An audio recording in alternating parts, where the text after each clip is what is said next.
Hello friends, story welcome for success में आप लोगों का स्वागत है। जो लोग चैनल पर नए हैं चैनल को सब्सक्राइब कर लें। स्टोरी को स्टार्ट करते हैं। एक समय की बात है, एक राज्य में एक प्रतापी राजा राज करता था।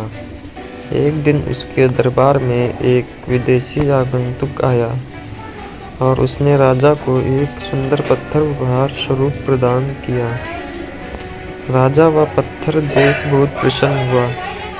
उसने उस पत्थर से भगवान विष्णु की प्रतिमा का निर्माण कर दिया। राज्य के मंदिर में स्थापित करने का निर्णय लिया और प्रतिमा निर्माण का कार्य राज्य के महामंत्री को सौंप दिया।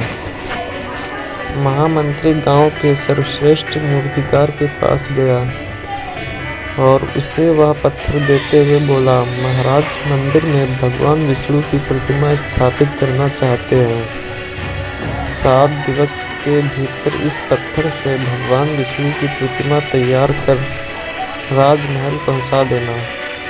इसके लिए तुम्हें 50 स्वर्ण मुद्राएं दी जाएंगी। 50 स्वर्ण मुद्राओं की बात सुनकर मूर्तिकार खुश हो गया और महामंत्री के जाने के उपरांत प्रतिमा का निर्माण कार्य आरंभ करने के उद्देश्य से अपने औजार निकाल लिए। अपने औजारों में से उसने एक हथौड़ा लिया और पत्थर तोड़ने के लिए उस पर हथौड़े से वार करने लगा, किंतु पत्थर जस का तस रहा। मूर्तिकार ने हथौड़े में कई बार पत्थर पर किए, किंतु पत्थर नहीं टूटा।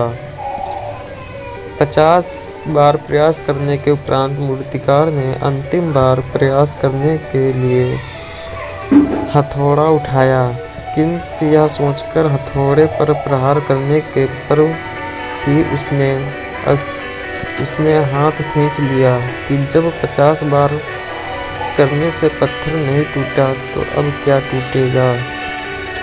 वह पत्थर वापस महामंत्री के पास गया और उसे यह कहकर वापस कराया कि इस पत्थर को तोड़ना नामुमकिन है, इसलिए इससे भगवान विष्णु की प्रतिमा नहीं बन सकी।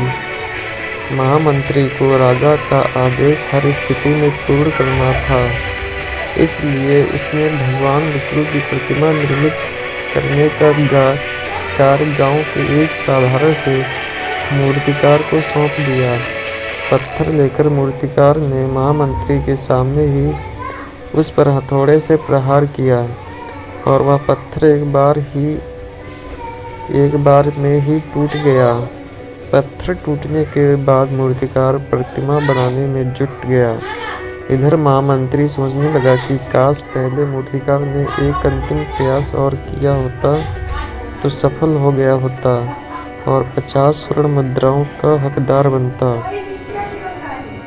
इस कहानी से सीख हमें मिलती है कि मित्रों, हम भी अपने जीवन में ऐसी स्थितियों से दो चार होते रहते हैं। कई बार किसी कार्य को करने के पूर्व या किसी समस्या के सामने आने पर उसका निराकरण करने के पूर्व ही हमारा आत्मविश्वास डगमगा जाता है और हम प्रयास किए बिना ही हार मान लेते हैं। कई बार हम 1-2 प्रयास में असफलता मिलने पर आगे प्रयास करना छोड़ देते हैं, जबकि हो सकता है कि कुछ प्रयास और करने पर कार्य पूर्ण हो जाए, समस्या का समाधान हो जाए।